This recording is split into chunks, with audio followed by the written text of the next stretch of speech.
I knew I shouldn't have looked over, but curiosity has a cruel sense of timing.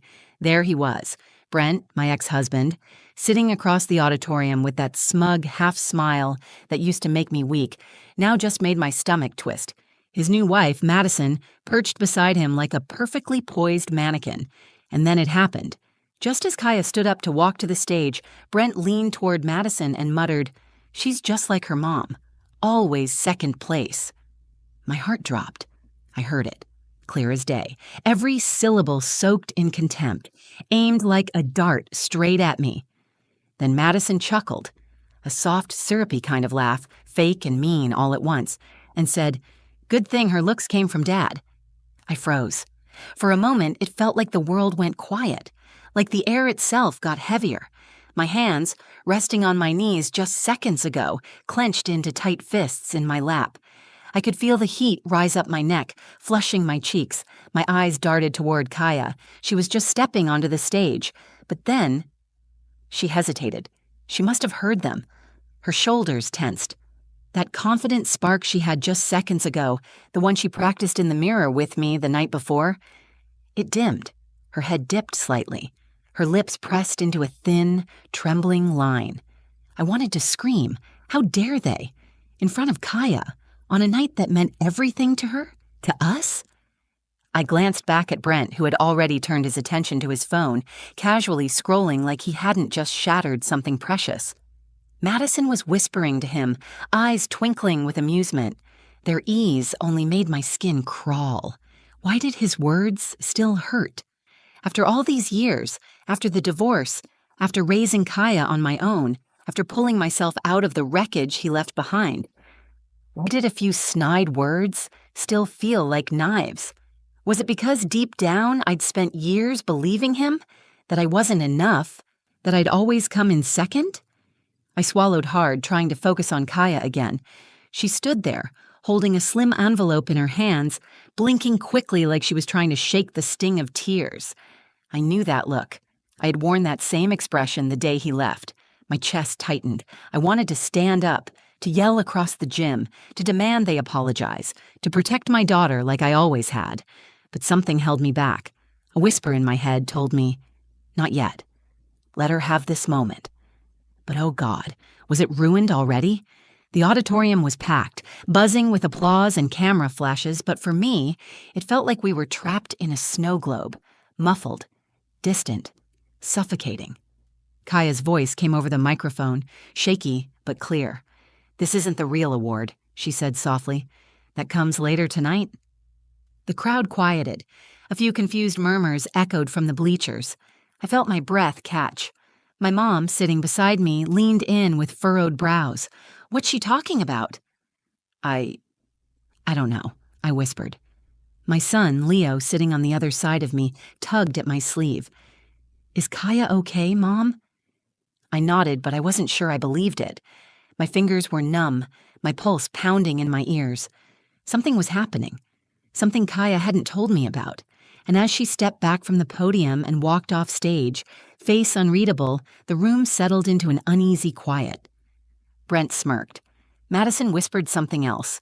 I couldn't hear it this time, but I didn't need to. The damage was done, or so I thought, because what came next, no one in that room was prepared for, not even me.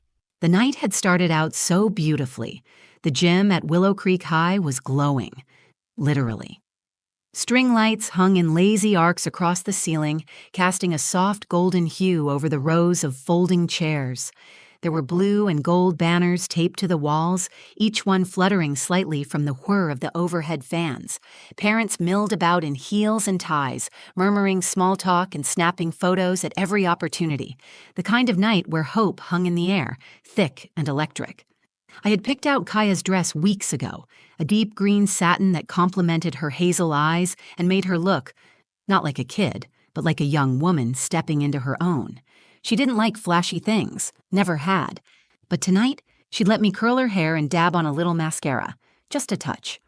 "So I don't look 12, she'd joked, rolling her eyes. "My baby, 17 going on 30. As we entered the gym, my heart swelled. For a moment, it wasn't about the years of struggle, the silent dinners, the empty bank account. The tears she thought I didn't hear from behind her bedroom door. It was just her, Kaya. The girl who stayed up past midnight studying, who read college essays aloud to our dog, Scout, for feedback. The girl who chose quiet determination over shortcuts. I was so proud I could barely breathe. My mom, Ruth, had driven up from 3 towns over to be here. She sat next to me in her Sunday best, navy pantsuit, gold pin on her lapel, gripping her purse like it held the secrets of the universe. She kept patting my knee and whispering, "She's going to do amazing. Just wait." On my other side, Leo, my 14-year-old, was fidgeting with his hoodie strings, pretending not to be excited. But I saw his eyes follow Kaya like a shadow. He idolized her, always had. We took our seats about 6 rows from the front. The school orchestra started tuning their instruments in the corner. The buzz of anticipation was almost tangible, like we were all waiting for something magic to happen. And honestly, I believed it would, until I looked across the gym and saw them. Brent and Madison.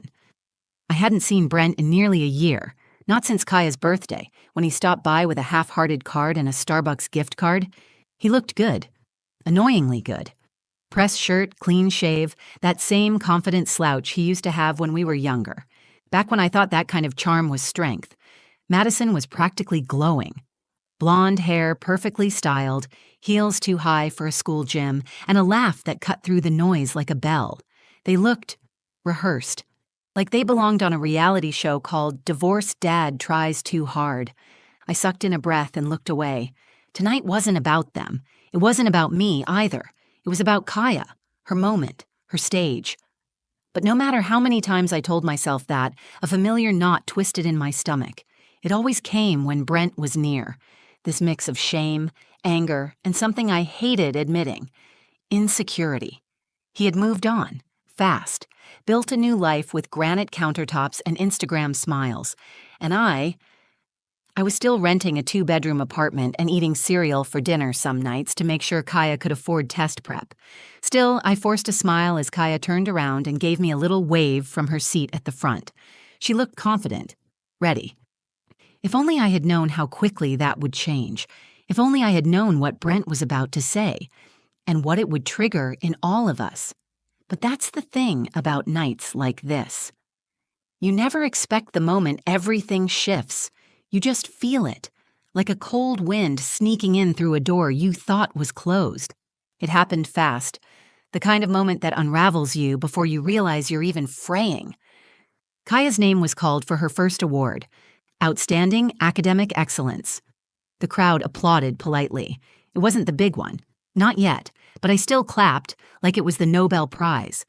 She stood from her seat in the front row, her back straight, dress smooth, and hair falling in soft waves around her shoulders. She looked so calm, so herself. That beautiful, quiet confidence I'd seen so many times before, when she aced her AP Chem exam, when she gave her presentation on coral reef bleaching, even when she read her college acceptance letter and barely cracked a smile.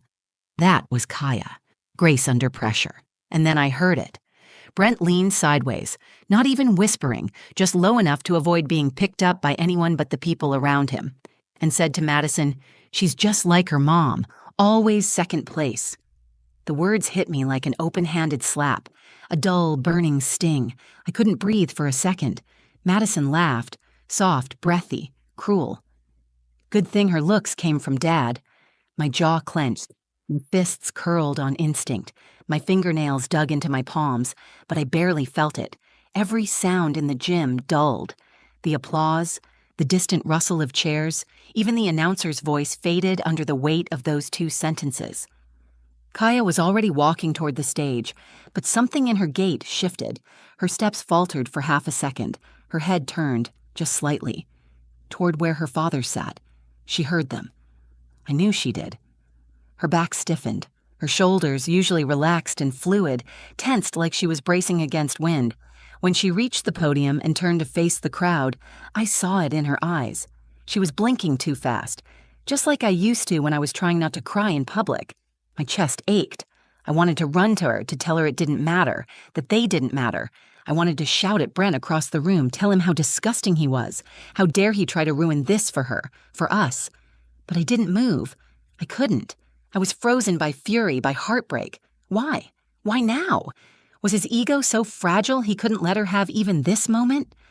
I looked at him, at Brent, and he was already checking his phone, bored, detached, as if this whole night was just another chore. And Madison, she was fixing her lip gloss in a compact mirror, like she hadn't just chipped at something sacred. Kaya took the certificate from the presenter with a small nod. No smile, no eye contact. She turned to the mic, cleared her throat, and said quietly, "This isn't the real award. That comes later tonight." The entire gym paused. A few people laughed awkwardly. Others exchanged glances. The principal tilted his head, confused. But Kaya didn't explain. She just stepped down, walked back to her seat, and sat down with her chin held high. Even from 6 rows back, I could tell her hands were trembling. Grandma Ruth leaned toward me. "Is she okay?" I don't know," I whispered. Leo looked up at me, wide-eyed. She sounded mad. "Is she mad?" I didn't answer. My mind was racing. Something had cracked in Kaya, but it hadn't broken. It had shifted. And as I glanced at Brent, who smirked like he'd won something, I realized something else. He had no idea what he'd just set in motion, and neither did I. Not yet. Kaya didn't say another word after she sat down. She just folded the certificate in half. Not out of disrespect, but like she didn't care about it. Like it was nothing compared to what she was really waiting for. I couldn't stop watching her. She wasn't blinking much now, just staring straight ahead, her posture stiff and focused, like she was holding something inside. Something heavy. And the only thing keeping it from spilling over was sheer will. My mother reached for my hand and gave it a gentle squeeze. "Let her handle this," she whispered. "She's her mother's daughter." I swallowed the knot in my throat. I wasn't sure what that meant anymore. If being like me meant being silent, taking the hits, walking away from confrontation and pretending it didn't crush you until you were alone in the dark. But something about Kaya felt different. There was a quiet storm brewing behind those eyes. And then the room shifted. The principal stepped forward with a thick manila envelope and tapped the microphone. "All right, everyone, we're now at our top honor of the night. This award goes to the student with the highest cumulative GPA in the senior class, someone who has demonstrated academic excellence, leadership, and extraordinary resilience." He smiled, not just politely, but warmly, genuinely. "This year's valedictorian is Kaya Ward." The room froze. No applause, no movement. Even the air seemed to stop. I didn't move either. I couldn't. I looked over at Kaya, expecting surprise, maybe a slow smile or tears, but she didn't react at all. Not at first. She stood up slowly, gracefully, as if she had been waiting for this exact moment, like she had known it all along. As she walked back toward the stage, I noticed something subtle, but powerful. The way she adjusted her shoulders, taller, firmer. Like someone stepping into armor, each step louder than the last, echoing against the gym floor. Brent sat forward, blinking in disbelief. Madison tilted her head, confused. It was the first time all night she wasn't smiling. Kaya took the envelope and stood at the microphone. She didn't look at me. She looked directly at her father. The silence was thick. Even the babies in the back of the gym had gone quiet. You could hear someone cough in the 3rd row. That's how still it was. And then she spoke. Her voice was calm, steady, like steel wrapped in silk. "People have told me my whole life that I'd always be second best." She paused. Let it sit there. That I'd never quite measure up. That I wasn't enough. Not smart enough. Not pretty enough. Not important enough. The crowd was frozen. I heard the principal shift on his feet. Even Leo leaned in, his breath shallow. Kaya continued, "But my mom, she never told me I was better than anyone else. She told me to work. She told me to listen, to keep going, even when the people who should have believed in me were the first to doubt me." Brent shifted in his chair. His face had gone pale. Kaya's voice didn't crack, not once. "So tonight I'm standing here not because I was louder or because I wanted revenge. I'm standing here because I earned it, because my mom showed me how to rise. Quietly but completely." Her eyes flicked to me just for a second. "I'm valedictorian, and I'm proud to be my mother's daughter." The room didn't cheer yet. It couldn't. We were all too stunned. But something had changed. In me, in her, in everyone watching. Kaya had just taken back her story, and she did it with fire in her veins, and my last name on her lips. The moment hung in the air like a breath no one dared release. Kaya stood there, still holding the microphone, her chin lifted ever so slightly. It wasn't arrogance. It was something stronger than that. Clarity. She had just told a room full of people, her father included, who she really was. No filters, no apologies, and no one had anything to say. Not even Brent. I turned to look at him. He was sitting stiff, one hand gripping his thigh, his jaw tight. His eyes weren't on Kaya anymore. They were somewhere else, like he'd just seen a version of her he never expected, maybe never wanted to see. The strong one. The one who didn't need him. Next to him, Madison was frozen, lips parted just slightly. Her face was unreadable. For the first time since I'd known her, there wasn't a trace of that smug confidence she wore like perfume. She didn't smile. She didn't blink. She just stared at Kaya like she couldn't believe a teenager had just dropped a truth bomb on the entire gym and walked away without flinching. And me? I felt like I couldn't move. My heart was pounding so hard it echoed in my ears. My eyes burned, but I didn't dare blink yet. I didn't want to miss a single second of her, because Kaya, my Kaya, was glowing. The applause came slowly, starting from somewhere in the back. A few scattered claps, then a ripple. Then it exploded.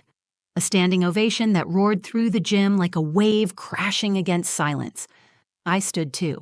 I didn't even realize I had until my chair scraped backward. Tears finally spilled down my cheeks. Not the kind that sting, but the kind that wash something away. Years of doubt, years of guilt. The voice that used to whisper, "You're not enough. You failed her." Gone. She was more than okay. She was unshakable. Grandma Ruth was clapping so hard her pin fell off. Leo stood on his seat and cheered, face red with excitement. The principal gave Kaya a handshake, but even he looked overwhelmed, like he wasn't sure whether to congratulate her or offer her a job on the spot. Kaya didn't soak in the attention. She didn't smile for cameras or pose. She stepped off the stage the same way she'd walked on, quietly, purposefully, with grace.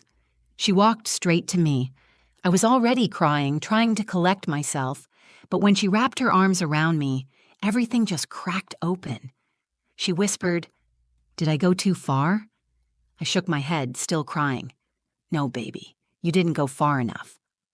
We hugged for a long time, right there in the aisle, people still clapping around us, and then, as the noise settled, I felt a presence nearby. I turned my head. Brent had stood up. His hands were in his pockets, and he was looking at Kaya like he wanted to say something, like maybe he finally saw her for who she was, not who he thought she should be. But before he could open his mouth, Kaya turned her head just slightly and said, without looking at him, "Don't ruin this." It wasn't mean. It was honest, and he stopped. He nodded, just once, and sat back down. Madison leaned toward him to whisper something, but he didn't respond. Kaya took my hand. We walked back to our seats like nothing had happened, like everything had happened, and for the first time in a very, very long time, I felt whole. The drive home was mostly quiet, the kind of quiet that wasn't awkward, just peaceful, the kind where the storm had passed, but the wind still hummed in the background. Kaya sat in the passenger seat with the envelope clutched in her lap. She hadn't opened it yet. I think she just liked holding it, not for the paper inside, but for what it meant. Leo was in the back seat, earbuds in, humming off-key and bouncing his knees like he couldn't shake the buzz of the night. Grandma Ruth had driven separately, but before she pulled out of the school parking lot, she rolled down her window and yelled, "Your mama raised a giant, Kaya." Kaya actually laughed. Not the little polite laugh she gave at school functions, but a real one, warm and unfiltered. I hadn't heard that sound in a while. When we finally got home, she followed me into the kitchen and leaned against the counter, still in her dress, still barefoot from the second we walked in the door. She was quiet for a minute, then said, "I heard him, you know, Dad." I didn't say anything right away. My instinct was to rush in with comfort, to shield her, but something told me to just listen. I heard everything. When he said I was like you, always second place. And when she laughed, I met her eyes. They weren't angry, just tired. Tired of pretending it didn't sting. It hurt, she admitted. Not because I believed it, but because he did. He really thinks I'm less because I'm like you. I nodded slowly. I used to think that too, I said quietly. She looked at me, surprised. I spent years wondering if maybe he was right, that I wasn't ambitious enough, not strong enough, that if I had been more beautiful, more assertive, more something, maybe he wouldn't have left. Maybe he would have respected me. Her face softened. But he was wrong. I know, I said. Now I know. She took a deep breath and smiled, the small, private kind. That speech wasn't just for him, Mom. It was for me. I needed to say it out loud. And I needed to hear it, I said, my voice catching in my throat. We stood in the kitchen a while longer, the hum of the refrigerator, the quiet creak of the floor beneath us. Everything felt still, settled. Kaya finally opened the envelope. Inside was the official letter naming her valedictorian, along with a full-ride scholarship offer from Stanford, something we didn't even know she was in the running for. She handed it to me.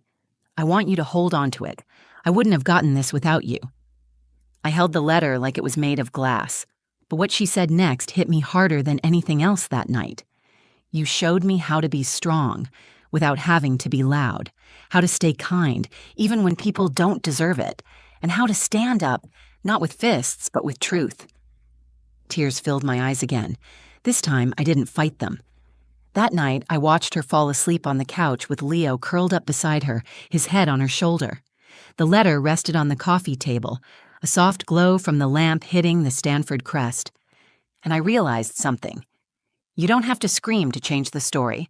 Sometimes the loudest thing in the room is a girl holding her head high and a mother who taught her how. And that's our story. If you've ever been made to feel small, overlooked, or like someone else got to write your ending, I hope this reminded you that you hold the pen. That strength doesn't always shout. Sometimes it stands quietly, tells the truth, and lets the silence do the rest. If this story moved you, if it made you feel something, please give it a like. Share it with someone who needs to hear it, and drop a comment below. I'd love to hear your thoughts, your own story, or even just a word of encouragement for other parents, daughters, or anyone who's been through something similar. And if you want more real, raw, and honest stories like this, go ahead and subscribe to the channel and hit that little bell so you never miss what comes next. Thanks for being here. We'll talk again soon.